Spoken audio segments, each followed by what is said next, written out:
Thank you for tuning in to the GSMC Basketball Podcast presented by the GSMC Sports Network. I am your host, Nelson, here on this extremely hot, Jesus Christ, it is so hot, Tuesday afternoon. It's boiling over here. And I know what you guys are gonna think. Oh, it doesn't help that you're in the sun either, but you need that sun, obviously. And so what happened yesterday? Let's talk about what happened yesterday. So that's going to be all about the first segment. Directly after my show, literally directly after my show yesterday, the Dallas Mavericks ended up signing, Klay Thompson ended up signing with the Dallas Mavericks and just, completely slapping every single Laker fan in the face thinking that they were going to get Klay Thompson.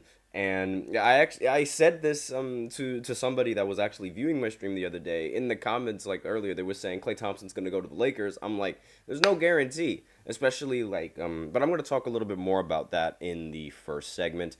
Then in the second segment, we are going to be talking about Jayson Tatum and the Boston Celtics. I might as well should talk about everyone else's because Jayson Tatum, he signed a huge deal with the Boston Celtics, and I'm just going to talk a little bit about that deal and what it implements and what it means now with the new NBA rules with the second apron, because right now the Celtics are very deep into the second apron. But then in the third segment, I'm going to talk about DeMar DeRozan, because there is now rumors. Of course, there are rumors saying that he could potentially go to the Los Angeles Lakers. Of course, there are rumors of that. So I'm just going to talk a little bit about that. Then, in the fourth segment, I'm going to talk about Donovan Mitchell and his contract extension with the Cleveland Cavaliers. We also have a special fifth segment that I reveal at the end of the fourth segment, so be sure to stay tuned for that. Before I begin, I'd like to remind everybody, please remember to use the link in the description to get your comments recognized, or the link displayed below the ticker on every single show segment. That is GSMCpodcast.net. It really helps the show, makes it much more interactive between myself and you guys. So once again, the link is GSMCpodcast.net. And with that out of the way, let's dive right in and talk about Klay Thompson and his signing with the Dallas Mavericks. So where to start? Okay, so there we go. Just put up the image. Here we have an image.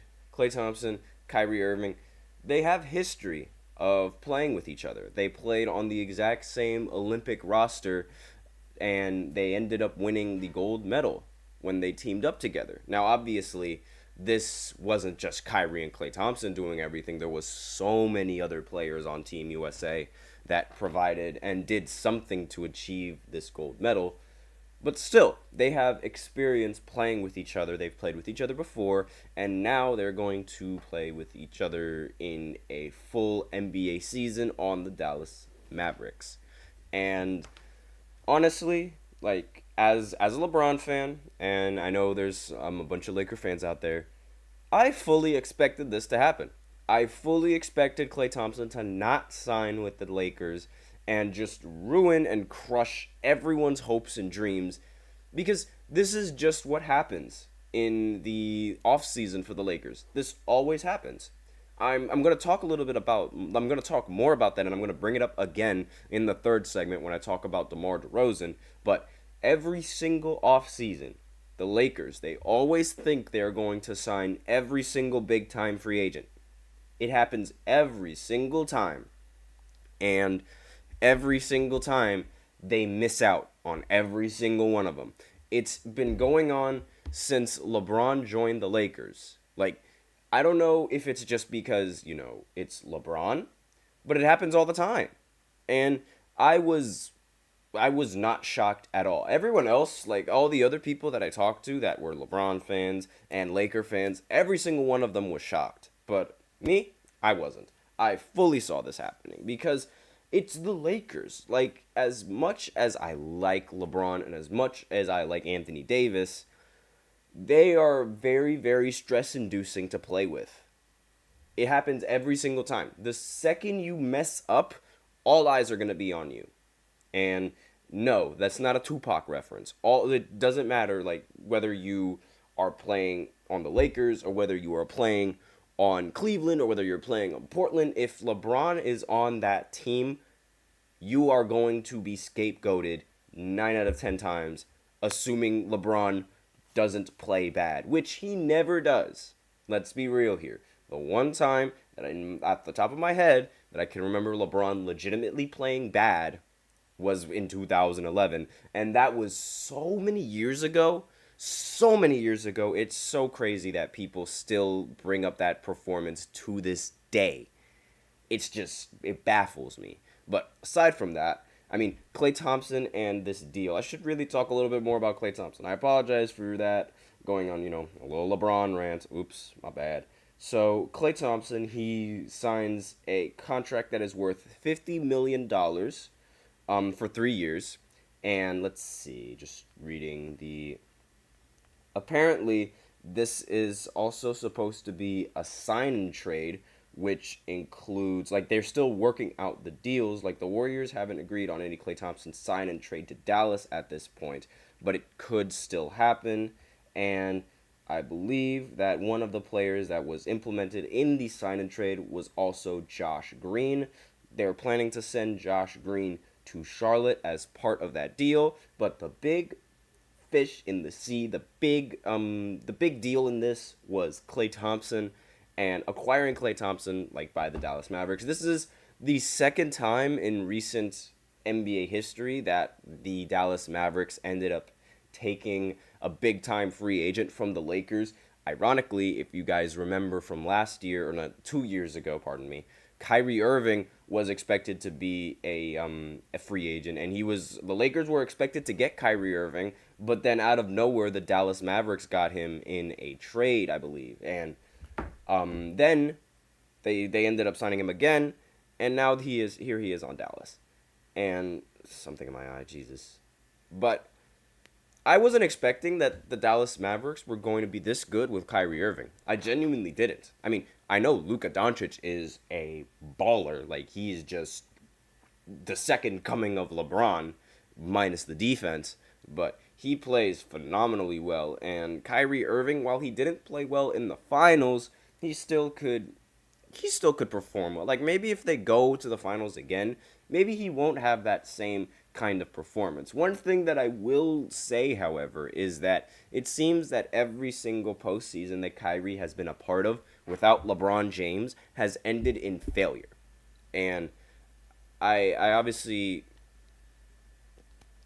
my feelings with Kyrie are a little bit mixed. I mean, because when he was on the Brooklyn Nets, he backstabbed us. I am sorry to say, but he completely ruined the franchise with requesting that trade. And I disliked him. Personally, I've disliked him. However, as the years progressed, I've seen that he isn't really causing the same off-court drama that he always caused when he was on the Nets. Because if you remember, when he was with his time in Brooklyn, he didn't want to do all sorts of things. He didn't want to take the vaccine. He didn't want to play a certain amount of games. There were times where he would just sit out. Now you see him on Dallas, he's doing the exact opposite. So this could be a really good fit with Klay Thompson. I mean, playing with Kyrie Irving, it's like a full circle moment for them, because if you guys remember, previous years ago, Klay Thompson, when he was on the Warriors, and Kyrie Irving when he was on the Cavs, they matched up against each other in the finals. And technically, I have them as 1-1. Kyrie didn't play in 2015, so it's unfair to really say that he lost that series against Klay Thompson. Then they came back in 2016, and then they lost to the ridiculously stacked Golden State Warriors in 2017. So it's a full circle moment for these two. And it's really unfortunate that this is how the Splash Brothers dynasty has to end, simply because the Warriors couldn't find an agreement on the amount of money that they should be giving Klay Thompson. It's really unfortunate. And there were some people, Shannon Sharp, he believed that the Golden State Warriors already gave him the money when he was injured, because he did sign a huge contract with the Golden State Warriors, and then once he signed that contract, he ended up getting injured while trying to rehab from his injury, which just added on to that. So I can understand that perspective from Shannon, but at the same time, no, I don't, because Klay Thompson still demands the respect from the organization, and the fact that he has 4 championships to his name should automatically, give him all of that money. However, with the new NBA clause and the new rule with the second apron, the Golden State Warriors probably didn't want to put themselves in that type of situation. Now, it's really sad because, the Splash Brothers, while I couldn't stand it that LeBron constantly kept losing to them and how stacked the team was, those guys were insane together. They were lethal shooters. They are lethal shooters, and you can't leave any of them open. You could not leave any of those guys, Steph Curry or Klay Thompson, you could not leave them open for a second. Otherwise, they are going to burn you with the three-pointers. And it was, while I couldn't stand the fact that LeBron was losing to them all the time, it still shouldn't take away from their greatness. And I understand there's a bunch of naysayers on the media saying, oh, Klay Thompson went 0 for 10 in an elimination game. Like, that was one game. That's not going to define his legacy as a Splash Brother. And while that performance is going to stain and tarnish his legacy, because there's going to be people all over saying, oh, but he went 0 for 10 in an elimination game. Oh, but he went 0 for 10 in an elimination game. Well, what about when he played in Game 6 and hit all of the threes? Every single one of them. I remember watching that game. He hit all of the threes. But that's besides the point. I mean, I think this pairing between Kyrie and Klay Thompson, as well as Luka Doncic, I think this is going to work just fine, because Klay Thompson is more of an off-the-ball kind of player. As you guys know, he runs around the screen similar with Steph Curry, and he shoots the ball like it's nothing. And really, that's going to be the set offense that the Dallas Mavericks are going to start running with him. Makes total sense. While Kyrie and Luka Doncic have the ball in their hands all the time, Klay Thompson is going to be the one shooting the lights out. So, in reality, I don't really think Klay Thompson's job is going to change much. What's really going to be like a sight to see is if he's going to remain efficient and continue to remain, as efficient as he's been for the rest of the years. Now, obviously, last year wasn't really a Klay Thompson shooting performance. Like, he didn't shoot 40% from 3, but still, shooting 38% from 3 isn't all that bad. It's not Klay Thompson good, but it's not all that bad. So, that is all I have about this free agent signing. Let me know in the comments what you guys think of this free agent signing. Do you guys think this is good? I'll give more updates if I get more updates on this sign and trade and things of that nature. But really, that's the big deal. The big deal is Klay Thompson to Dallas.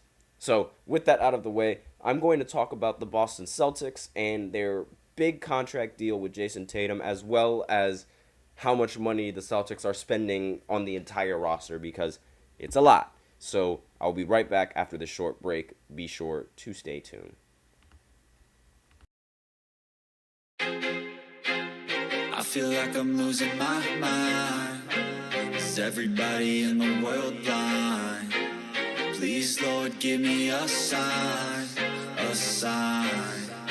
I feel like I'm losing my mind. Is everybody in the world blind? Please, Lord, give me a sign, a sign.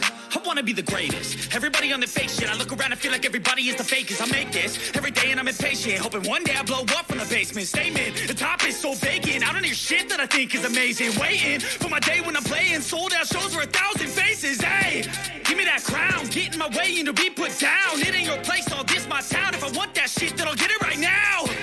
I'm losing it, the noose it fits. I'm losing shit, a stupid myth. You choose to live or choose to dip. You choose to fight or lose your grip and lose a gift. Oh. I feel like I'm losing my mind. Is everybody in the world blind? Please, Lord, give me a sign, a sign. I feel like I'm losing my mind. Is everybody in the world blind?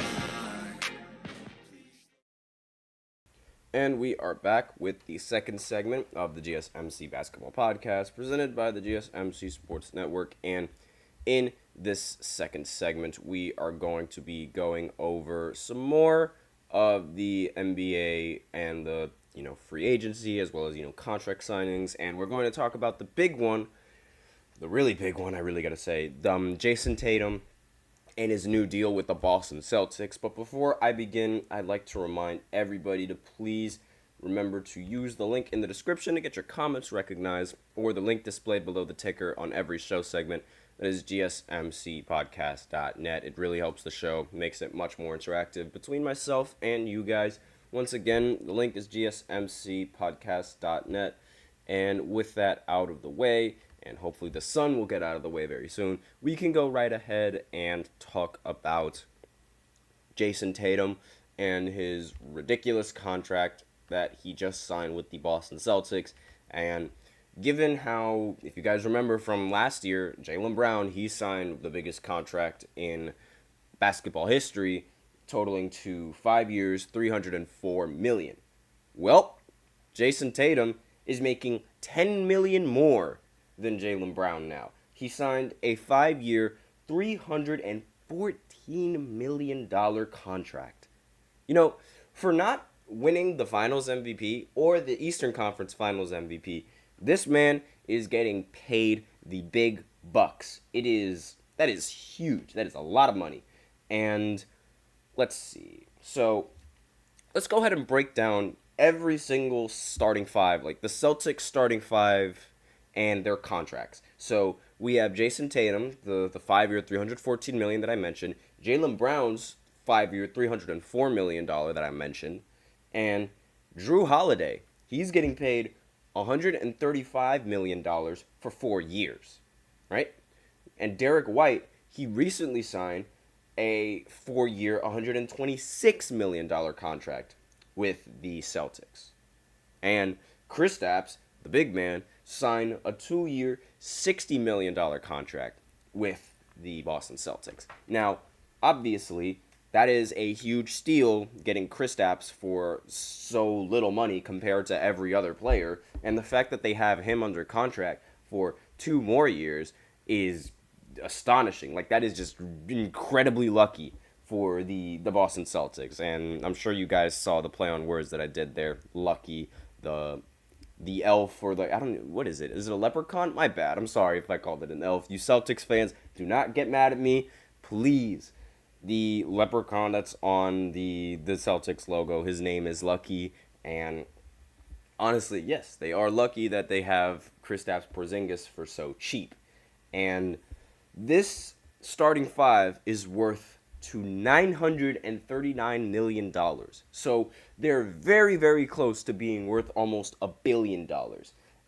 And like this, they're well into the second apron, and that luxury tax is hurting this team and like the owners of this team, I should say. So much so that the current ownership group is having talks of selling the team, because they, quite frankly, don't really want to deal with all that luxury tax that they have to pay now that they're in the second apron. It is big money. It is a lot of money that they're signing with this starting five. And quite frankly, I'm very curious, after these 2 years are up with Kristaps' contract, I wonder if they're going to try and re-sign him, or if they're going to try and extend him to $100 million. And if that were to happen, like, that is a lot of money. That is really, really close to $1 billion on just the starting five. And the fact that this stacked starting five, excuse me for messing up and stuttering over there, this starting five, the fact that it's this expensive, and the fact that they were able to win a championship with this starting lineup and with the rotations, just goes to show how great of an organization the Boston Celtics are, and how great their coaching is and how great their team is as well. Granted, a lot of these players, they've played several years with each other, and they already have the chemistry that they need, not to mention the fact that they still have, like, that all of these players in the starting five are just ridiculous, and they have a great bench on top of that. It's just like, this team is incredible. And I'm genuinely like shocked at how much money, like, because I did the math with all of this and I have it right over here. I'm genuinely shocked at how much money that these guys are spending on the Boston Celtics. And let me know in the comments if you guys think that they're going to end up winning another championship after this, or if this is going to be like the only time that they win given their history of messing up in the postseason. Because everyone was sort of clowning the Boston Celtics and their move to extend Jaylen Brown with so much money. But in the end, it ended up being worth it because they ended up winning the championship. So you guys let me know in the comments what you guys think. Do you guys think that they have another chance of winning the title, or do you guys think that they are going to be done and this was the only title that they were going to win in recent history? Now, if this is the only title that they win, do you guys think that this would be considered a failure or a whoop? Wait a second. Okay. Well, so there's Adrian Woj just tweeted something out, so I'm going to go ahead and go into a breaking news segment real quick because this literally just happened.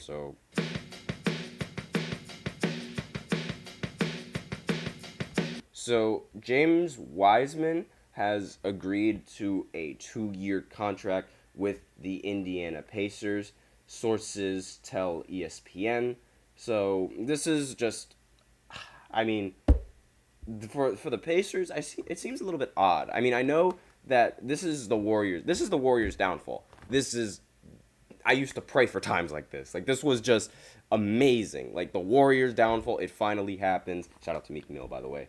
And like, I'm not a big fan of James Wiseman. I'm not going to lie to any of you guys. James Wiseman, in my opinion, is like, I think he's lazy. I don't really, especially with the rising of Jonathan Kuminga and with how good he is for the Warriors. I think James Wiseman is one of the worst top picks in recent history. For being a number 2 pick, you rarely hear much about him in the NBA. And him signing with the Indiana Pacers, I mean, I wonder if Tyrese Halliburton and all of those players on the team are going to be able to elevate his game in certain situations. But really, I'm not a really big fan of him. Now, I'm going to see if Woj, I'm going to open up this tweet right here, and I'm going to see if they have any deals on exactly how much money they're going to pay him. No, they only say that it is a 2-year contract. The details of this contract are still to be disclosed. So, overall, I think the Warriors are incredibly happy that they're getting rid of this player, and I think the Warriors fans are going to sleep very well tonight. Well, actually, no, they won't, because they lost Klay Thompson, so that's unfortunate for them. But aside from that, speaking of Klay Thompson, I completely forgot to mention that they were going to they were planning on retiring his number for the Golden State Warriors, so I guess that's enough respect for the Warriors. But again, I really expected them to give him some money. But similar to how the Boston Celtics are giving Jayson Tatum all of this money. But that's besides the point. So that is all that I have on this second segment. That's all the time that I have, unfortunately, as it is. And, I mean, let me know in the comments what you guys think of this deal. I say we let the Boston Celtics cook, and I hope that there is some team in the Eastern Conference that can beat them, but given how I'm not going to really bash any of the contract deals that the Celtics do, because they've shown that when they went all in, when they go all in on one of those players, they deliver. So it's like, can't really argue against that. So with that out of the way, I'm going to go ahead and go into the third segment, which is going to be about DeMar DeRozan and the possibility of him joining the Lakers right after this short break, so be sure to stay tuned. Looking for your daily fix of sports talk without having to pay for it? GSMC Sports Network is available on YouTube. Just search GSMC Sports Network. Get your fix of daily sports talk shows on YouTube, absolutely free. NFL, college football, NBA, MLB, MMA, UFC, fantasy football, and so much more.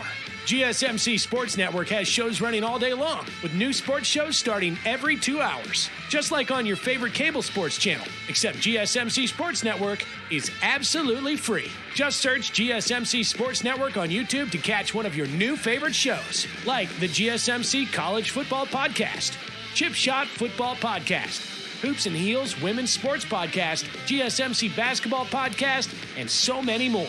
Check it out for yourself. GSMC Sports Network, now available on YouTube absolutely free. Search GSMC Sports Network on YouTube right now.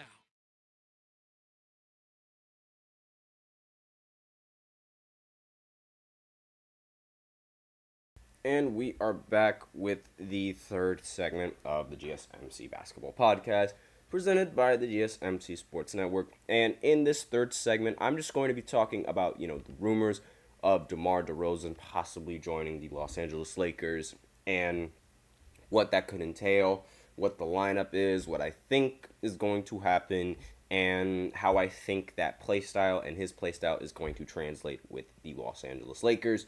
So, as mentioned before in the previous segment that I did, yesterday, LeBron has been in the conversation, and there's been talks that LeBron is going to take a pay cut for the Lakers so they could sign more talent, and by more talent, I mean they could sign one other player to their roster, one other star player, I should add. And the reality is that I don't really like this move. I really don't like the fact that they just want to sign one player. But, worth the shot. And with LeBron taking a pay cut and willing to take a pay cut, I mean, you might as well go for it and try to abide by what LeBron wants. I totally understand where the Lakers are coming from with that. However, it really is unfortunate that the Lakers have missed in every single free agent opportunity that they've gotten so far. They are horrible in free agency. They do not have a good track record in free agency at all. And really, what really stings is that I've been told, I've seen reports that the Warriors were the ones that declined Klay Thompson going to the Lakers. The Lakers, they gave him an offer, and they actually were willing to give him more money than Dallas was intending to give him. But the Warriors, they wanted picks in the sign and trade, but they didn't get picks, and therefore they decided to send him to Dallas. I think that is a whole bunch of malarkey. The reason why they didn't send him to the Lakers was because they didn't want Klay Thompson to be with LeBron James. Plain and simple. That organization does not like LeBron James. That organization does not want to help LeBron James. And honestly, nobody in the NBA wants to help LeBron James because he is LeBron James. Easily the most hated player in the NBA, and easily one of the most hated players in NBA history for absolutely no reason. And I'm going on another LeBron rant. Let's talk about DeMar. So, with LeBron possibly taking a pay cut, there have also been reports that, if the Lakers don't land every free agent target that they get, then LeBron is just going to sign the max, because it makes total sense.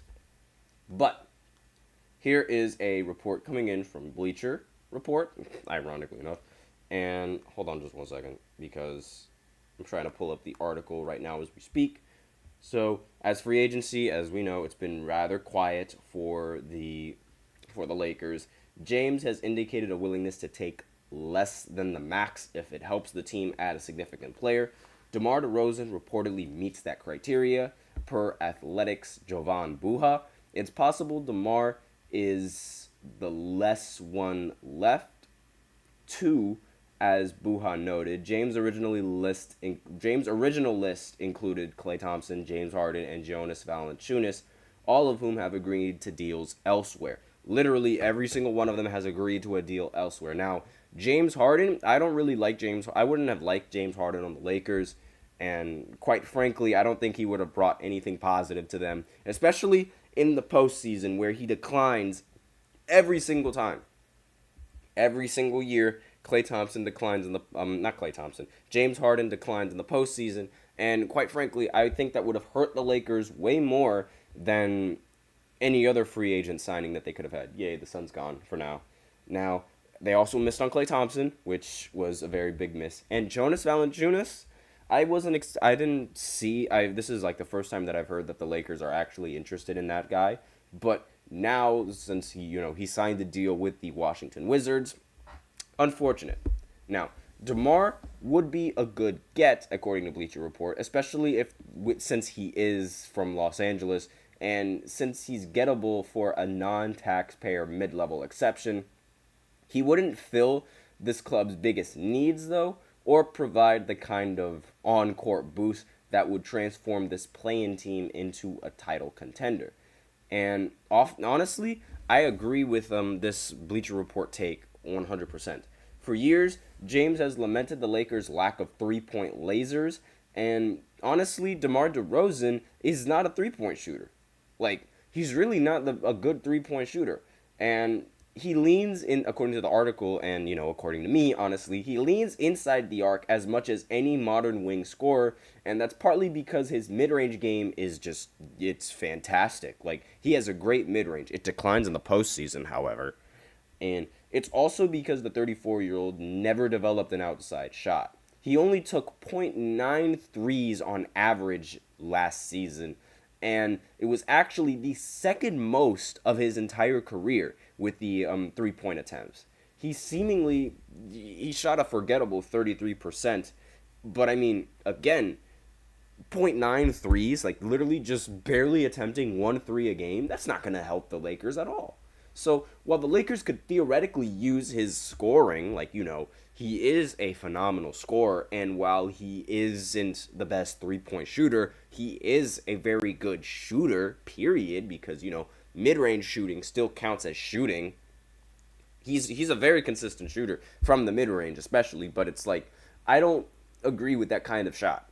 Like, here's my problem with the mid-range. So, it's very good in the regular season, right? But then in the postseason, it almost always, everyone's mid-range shooting in the postseason almost always declines. And the reason being, because in the regular season, that's the shot that you're so used to getting. But in the postseason, you have the pressure. You have the defense adjusting to you. You have all of these sort of things, and you're only fighting for 2 points when you're taking that kind of jump shot. So it's very inefficient, combined with the fact that everyone else in the league, especially DeMar, his 2-point shooting percentage drops like tremendously in the postseason. It's just inefficient to me. Like, you can't really take those kinds of shots and lose that kind of efficiency in the postseason, because you're not going to be helping your team at all. Like, I'm not a big fan of mid-range shooting in the postseason unless you're going to make that shot. Don't shoot the mid-ranges. It's a very, very inefficient shot to take in basketball, and in the postseason particularly, because I have flashbacks of Kevin Durant and Kyrie Irving missing every single mid-range, but they hit those in the regular season just fine, but they didn't hit those in the postseason, and it was very difficult to watch, and they were only fighting for 2 points. So I'm not a big fan of that. That's just me. Not to mention, now I'm only talking about the offensive side. DeMar DeRozan on the defensive side is quite frankly a liability. Despite the fact that he is 6'6", 6'7", and he is relatively tall, he's not a very good defender. And the offense ranked just 15th in efficiency in the past season, the Lakers I'm talking about, and their defense was actually worse, being 17th overall. While there's a decent chance that DeRozan would help perk up that offensive ranking, there's just as good of a chance that he would drop the defensive rating as well, because he's just not that good of a defender. Now, LA could use stingy point of attack defenders, athletic wing stoppers, and off-ball defensive playmakers, and DeRozan checks exactly none of those boxes, according to this article. DeMar DeRozan could still be worth adding, but only if there are moves to follow. And quite frankly, he isn't even the best guard on the Bulls, in my opinion. I would much rather the Lakers try and get somebody like Zach LaVine, because while Zach LaVine is not a much better defender than DeMar, at least he has a solid 3-point shot. And pardon me with that. But Zach LaVine has a much better 3-point shot than DeMar, and he also has a solid mid-range, he has solid dunks, and he's overall like a solid player, and I feel like his role on the Lakers would feel a lot more natural, and it would be much better than getting DeMar. In my personal opinion, if the Lakers are going to try to get anyone, it's going to be Zach LaVine. However, I will say, the Bulls, they've been trying to trade Zach LaVine since the beginning of this free agency. They've given 15 different teams several different trade options, and every single one of them doesn't want Zach LaVine. So maybe there's something about Zach LaVine that I'm just not seeing. Maybe it's because of the injuries, or maybe that's the reason, but not many teams are interested in acquiring Zach LaVine, which is very unfortunate because I really think that Zach would be a very, very good option for the Lakers and would be a very, very good player for the Lakers, and I think he'd mesh very well. Now, I also got somebody once, he told me that, the fly is getting in the way. Somebody told me that he views getting DeMar to LA similar to getting Russell Westbrook in LA, how Russ just wasn't a good fit for the Lakers. And while I do understand DeMar not being a relatively good fit, I do think that it is a better fit than grabbing Russ. We're going to go on a little bit of a Russ rant. Russ was a bad fit. Yes, he was a bad fit for the Lakers. However, he played horribly for them. And he doesn't get nearly enough backlash for playing that bad. Now, at least. And it's like, people will forget about that, his performance in LA, because everyone just likes Russ and everyone likes his play style and things of that nature. I'm not a fan of Russ. I think he never learns from his past mistakes, especially in late games where he just cannot help but take a terrible shot at the end.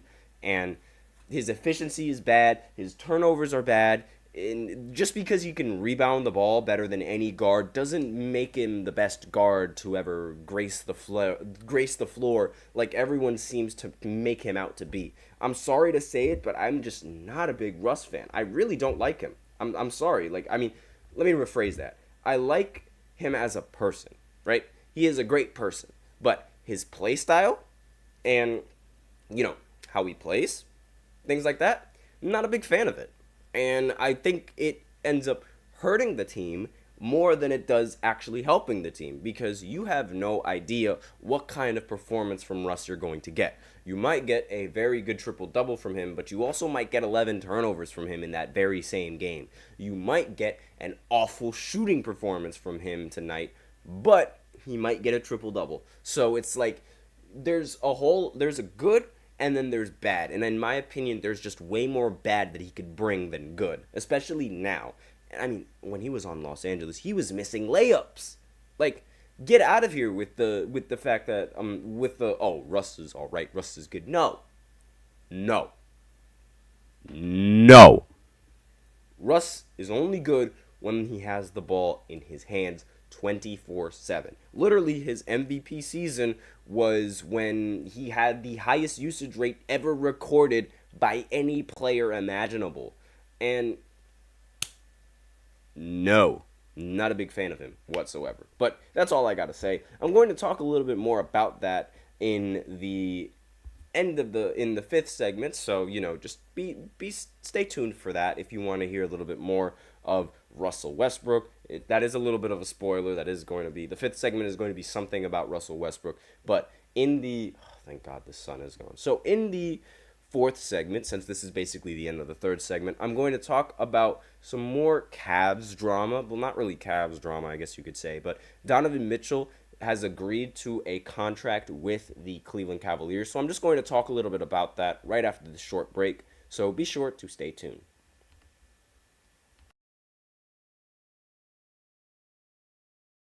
For the best and latest podcasts available anywhere, go to the podcast app on your cell phone and type in GSMC to access free content-rich podcasts on health and wellness, book reviews, sports, entertainment, relationships, social media, movies, technology, finance, and even weird news. Subscribe and download the GSMC Podcast Network's family of shows, available everywhere podcasts are found.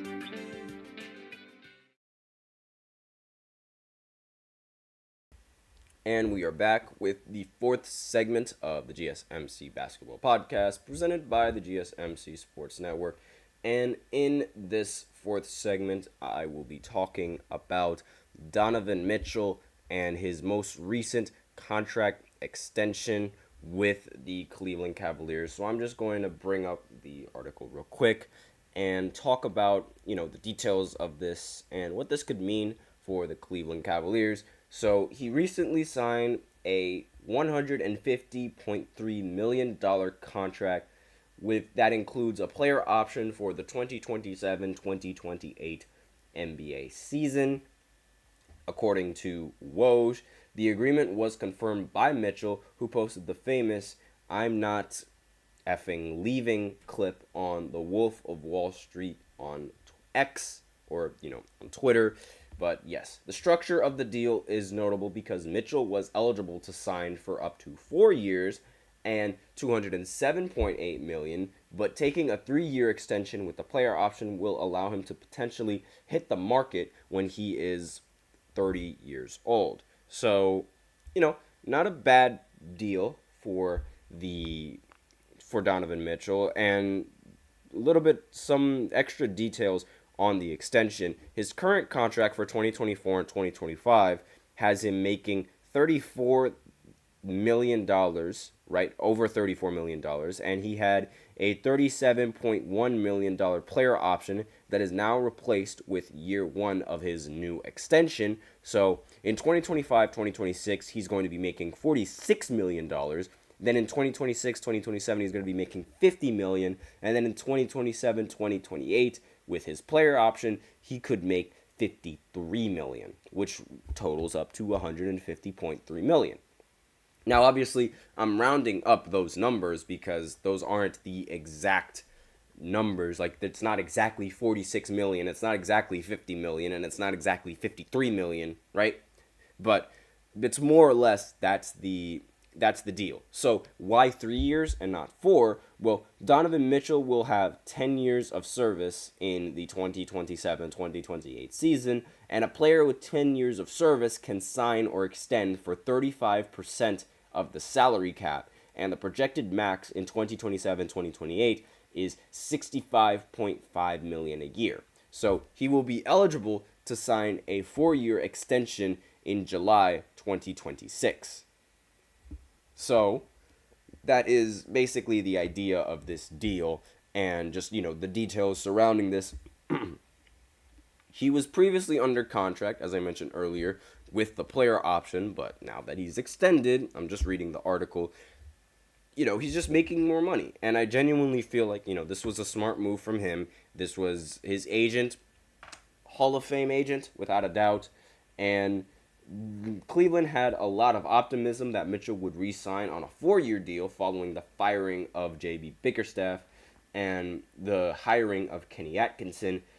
The optimism turned out to be warranted. Mitchell also gave something of a timeline on how he envisioned his contract decision playing out when he told reporters at Media Day ahead of the 2023-2024 season. According to this article, "I want it to be known that I still have the opportunity to sign an extension next summer," he said. "I don't think a lot of people understand that aspect." Mitchell expressed his focus was on winning a championship and that he was really excited about what we've got going here. We could do something special. Ultimately, when the season is over, we'll get to that. So he obviously has hopes of winning a championship, whether it be for the Cavs. I guess he's going to find out whether or not he can do that. But here we go. We're going to bring up a little bit of Cavs drama. If you guys remember previously, Darius Garland said he was going to request a trade if Donovan Mitchell ended up signing the max. So now here's the question. Is that going to happen? Is Darius Garland going to follow through with what he said and request a trade? Is he going to want to not play with Donovan anymore? This, that, and the other. Are the Cavs going to abide by his wishes? Or are they going to be all right with it, and are they just going to run it back? Because that's sort of been the drama around this team. We have no idea whether or not Garland wants to re-sign. We have no idea whether or not they're going to mesh well, because quite frankly, all this drama going on in the offseason with this team, it doesn't really seem likely that Darius Garland wants to play with Donovan Mitchell for whatever reason. I can't really say exactly the reason, because I quite frankly have no idea what that reason could be, but there's a possibility that he might get traded. Now, there's also a huge possibility that the Cavs won't listen to Darius Garland wanting to get traded, because if you guys remember from a previous podcast that I did, there were reports saying that the Cavs wanted to run it back with Donovan Mitchell, Darius Garland, Jarrett Allen, and Evan Mobley, because quite frankly, Donovan was injured in the postseason, Jarrett Allen was also injured in the postseason, and Darius Garland didn't really get the opportunity to play with Donovan or Jarrett Allen, which hindered his performance. Granted, he was horrible in the postseason and played really bad in the elimination game, but that shouldn't really be the end-all, be-all for Darius Garland, in my opinion. However, with Jarrett Allen, in my opinion, as a Nets fan, I'm a little bit torn. I really like the Fro. I liked him in the regular season, but in the postseason, I'm sorry, but he is incredibly soft. Like, he is so soft in the postseason. I was appalled when I found out that Jarrett Allen could have taken some painkillers and potentially play in one of these postseason games. Now, this is kind of counterintuitive, because if you guys remember from a previous podcast that I did, I previously said, and I was defending Jarrett Allen because, maybe he didn't think he was going to be 100%, and maybe he didn't want to risk it. And I totally understand that side of the narrative, but as a guy who is adamant who is a Kobe Bryant fan, if you have the possibility to play in a game, you got to at least try it. I would have rather seen Jarrett Allen try to get into the game and be like, okay, this isn't going to work, and then sit out, as opposed to just sit out altogether. He would rather get a full recovery than take the painkillers, which I totally understand. I get it. I understand. But at the same time, I'm not a big fan of it. I genuinely, I'm not a big fan of it. Now, maybe my opinion slightly changed a little bit from when I first heard it, but it is incredibly disappointing because, quite frankly, it's like he didn't even want to play in the postseason. And he also is the exact same player that said the lights were too bright the year that the Cavs lost to the Knicks in the first round, which was 2 years ago, quite frankly. And with him saying the lights were too bright, it's basically him saying, oh my gosh, I was so scared to meet the moment. I was scared of the postseason. Oh no. That's essentially what was going on. And it's like, as a player, how are you scared of that big moment? I'm sorry, but maybe I'm just speaking from, a fanatic's perspective, and it's really unfair to sort of judge exactly how they could be feeling in this specific moment or in that specific moment. And maybe it is unfair for me to say that, oh, well, I mean, you have no idea what he was feeling in this moment. You are being a big baby, this, that, and the other. But at the end of the day, I really feel like he should have tried. And the fact that he didn't try to even play in the postseason, in my opinion, just, added more to the notion that he is scared of that moment in the postseason. He is just terrified. And quite frankly, I'm sorry, but as a player, and as an organization, having a player that is scared to meet the moment is extremely detrimental to your team. Excuse me. It is extremely detrimental to your team. So, I'm not a big fan of re-signing with Jarrett Allen and, sticking with Jarrett Allen. Not re-signing with Jarrett Allen. Not a big fan of sticking with Jarrett Allen. I would much rather the Cavs, try to trade and get him out of there, things of that nature. And quite frankly, I think they would be much better off without Jarrett Allen. And so we need to see exactly what's going to happen with Darius Garland, with the trades. Quite frankly, maybe they should include Jarrett Allen in the trades when they're talking about Darius Garland, but we'll see. We'll see how it goes. Let me know in the comments, do you guys think Darius Garland is going to request a trade and play with a different team now that Donovan Mitchell has signed his extension, or do you think the Cavs are going to legitimately run it back? So with that, we are out of time for this fourth segment, so now we will go ahead and go into the fifth segment, which I alluded to before was going to be about Russ. So I'm going to talk about the possibility of Russ possibly joining the Denver Nuggets, as Nikola Jokic has expressed interest in that. So I will be right back after this short break. Be sure to stay tuned.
And we are back with the fifth and final segment of the GSMC Basketball Podcast, presented by the GSMC Sports Network. And in this fifth segment, we are going to talk about the possibility of Russell Westbrook, the Fly, joining the Denver Nuggets. And let me go ahead and, elaborate exactly what I mean about joining. So, the Clippers and Russell Westbrook, well, particularly Russell Westbrook. Russell Westbrook opted to pick his player option up and continue playing for the Clippers on his player option deal. However, there have been recent reports, this report came out yesterday, that the Denver Nuggets, well, particularly Nikola Jokic, actually, expressed interest in bringing Russell Westbrook onto the team. And, this is Jokic. Jokic wants the Denver Nuggets to try and bring Russ. That is the deal. And it seems that the wanting to play with each other is mutual because, Russell Westbrook has also expressed interest in playing with the Denver Nuggets. So, according to this article right here, it was reported several places on Sunday that the LA Clippers are looking to trade Russell Westbrook, and the Denver Nuggets are among the teams interested in acquiring him. Westbrook recently opted into his final year of his contract, but sources have indicated he did so knowing a trade was likely. In an additional report on the potential Westbrook to Denver move, Harrison Wind of DNVR reported that 2023 Finals MVP Jokic has been pushing behind the scenes to get Westbrook on the Nuggets. Now, let me just go ahead and look at the quote. Nikola Jokic has actually been pushing behind the scenes to get Westbrook to Denver. Wind said, "I've been told that Nikola wants Westbrook in Denver. He wants to play with him. It's not the first time he has wanted to play with him." So that's got to be really cool, for Russ. The fact that someone as good as Jokic wants him on his team. Because quite frankly, if I was Jokic, I wouldn't want him on my team. Now, I'm very, very curious to see how this would work with the Denver Nuggets and how they would play, how Jokic would play with Russell Westbrook, because Russ is incredibly ball dominant, but so is Jokic. And quite frankly, you want Jokic to have the ball 24/7.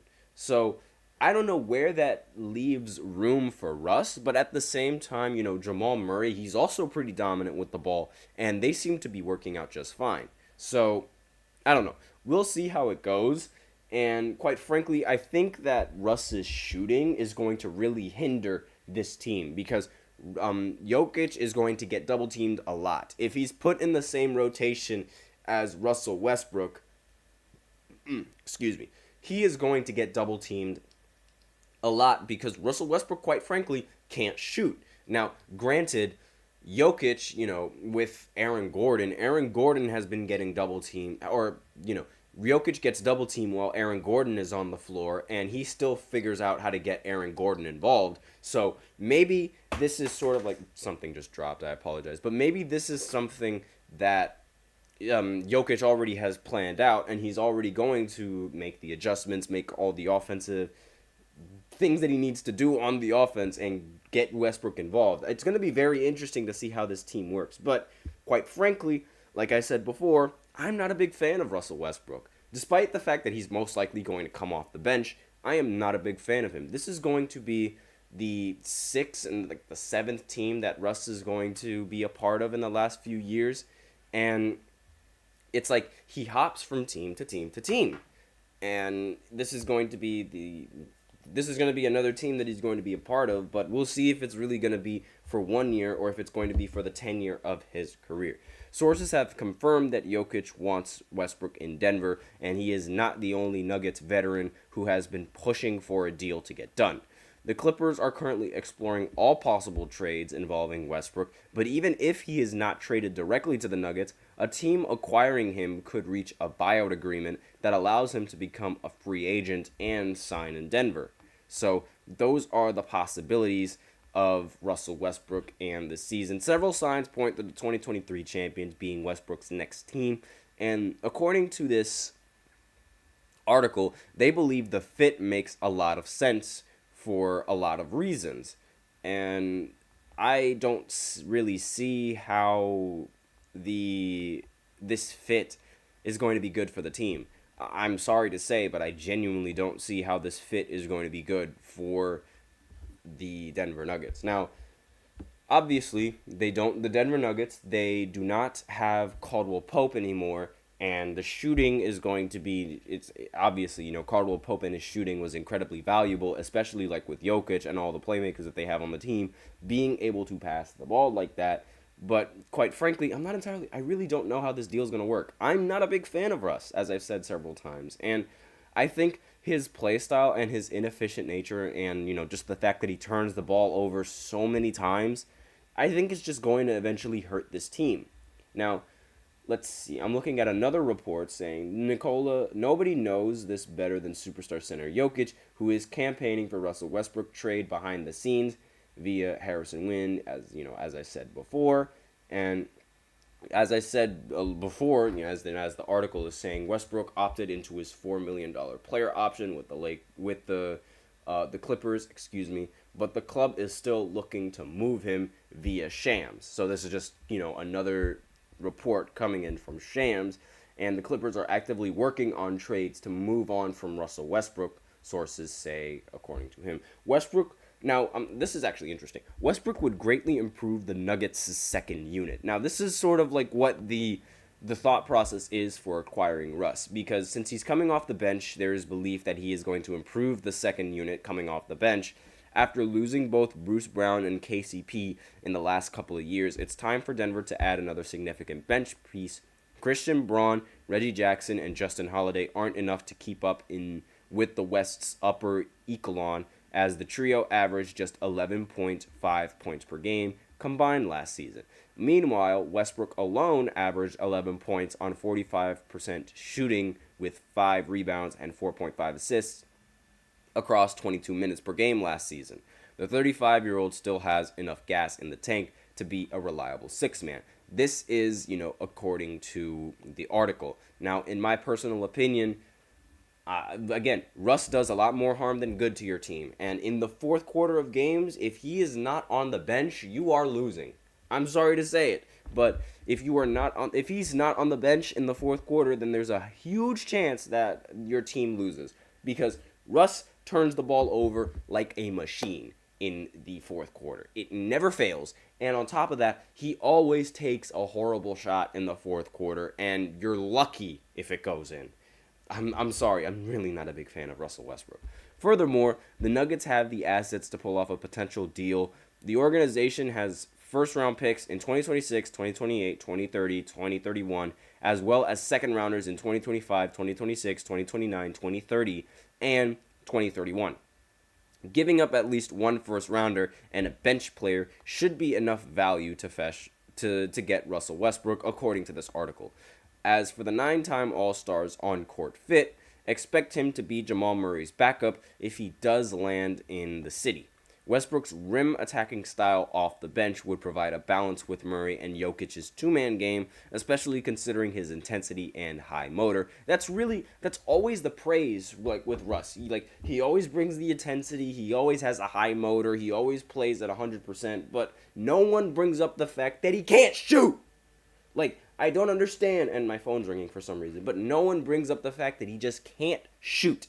And teams practically beg him to shoot because he can't. And since he's Russ, he's going to shoot the ball. And he's going to hit the top of the backboard, or he's going to hit the side of the backboard, or this, that, and the other. I'm sorry, that happens way too many times than it needs to. And quite frankly, I blame it on him lifting too many weights and trying to get the rebounds. Let me break it down real quick. So, the reason why a lot of centers can't shoot, back in the day, wasn't because they were tall, as a lot of people would think. It was because they lift too much. If you lift too much, the ball becomes way too light. If the ball becomes way too light, you tend to overshoot, you tend to undershoot. It is why Shaq couldn't shoot. It is why a lot of these big centers that lift a lot can't really shoot, because the ball is too light for them. And so if you don't lift that much, right, you're going to have a better touch with the ball, and you're going to be able to shoot it. And this is why Russell Westbrook's shooting declined since his MVP years. So when he was the MVP, and even before he was the MVP, his mid-range jump shot was straight butter. It was butter. It went in 9 out of 10 times. And once he was averaging a triple-double, he started lifting weights so that way he can, get the rebounds a little bit better, because he wants to average a triple-double. However, this came at a price. Because he was lifting so many weights, he got more buff. Because he got more buff, his shooting touch fell off. And this is why his free throw shooting percentage kept declining every single year. This is why his mid-range shooting percentage kept declining every single year. This is exactly why Russ can't shoot anymore, because he was so focused on bulking up and getting the rebounds that it just completely killed his shooting. And that is a big reason why I don't agree with why I don't like Russ. One of the big reasons why I don't like Russ's play style, because why, if you're a point guard, are you bothering to lift weights and ruin your shooting percentage just to get a couple of rebounds? Why? And people try to say that, oh, Russ, he wants to win. He always wants to win. No, if he really wanted to win, he wouldn't buff up so he can grab rebounds. It is that simple. He would have stuck with his shooting, because that is what made him so lethal, and that is what made him such a great scorer. And he was a great playmaker as well and everything else, but part of what made him a great scorer was his mid-range jump shot and the fact that he can pull up on a dime and it scared people in a pick and roll. That is legitimately what he was, and he killed it. I'm sorry, he killed his mid-range, and that is one of the biggest reasons why I am not a big fan of him. Because I liked him when he was the MVP. I thought he was phenomenal, but he just kept getting worse and worse. And he wasn't improving his game whatsoever. Every single year that I watched him, it was like the same Russ over and over and over and over again. And he never tried to improve. And because of that, I just couldn't back a player that just wouldn't improve simply because he wanted to get triple doubles. But that's just me. So that is all I have for you in this final segment. And with that, that is the end of the podcast for today. So thank you so much for tuning into the GSMC Basketball Podcast, presented by the GSMC Sports Network. Your support means a lot to us, so please remember to subscribe to the show, leave a positive review. It really does make a difference. We invite you to follow us on Facebook, Twitter, TikTok, and Instagram for more content and updates. As usual, please remember to use the link in the description to get your comments recognized, or the link displayed below the ticker on every show segment. That is gsmcpodcast.net. Really helps the show, makes it much more interactive between myself and you guys. Thank you so much for tuning in. I am your host, Nelson, and as always, take care.